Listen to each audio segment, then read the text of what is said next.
Brett Conway's Assignment 6 script. My Assignment 6 assignment will analyze the threat of Washington, D.C. or the U.S. government not being able to achieve the goals set of decreasing net CO2 emissions.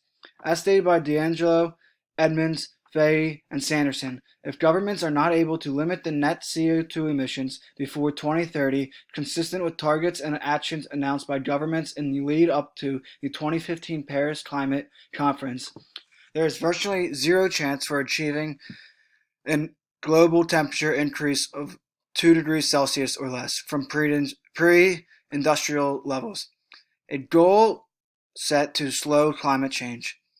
Many projections indicate that if we are able to keep global temperatures below the 2 degrees Celsius threshold, we need to hit our emissions target before the year 2030.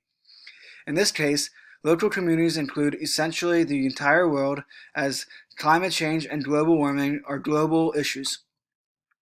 Effects of global warming are countless, including more frequent and higher intensity hurricanes and tropical storms, sea level rises that could take out very prominent coastal cities, the extinction of many vital species, etc. Solutions that Washington, D.C.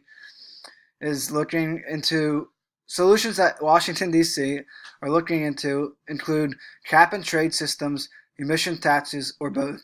As stated by Brookings.edu, a cap and trade system delegates set emission levels to various industries, states, or sectors.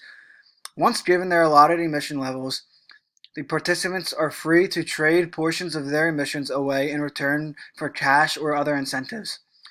An emissions tax works by taxing participants for going over their allotted emissions levels. Both these proposals incentivize the reduction of CO2 levels, helping to combat global warming.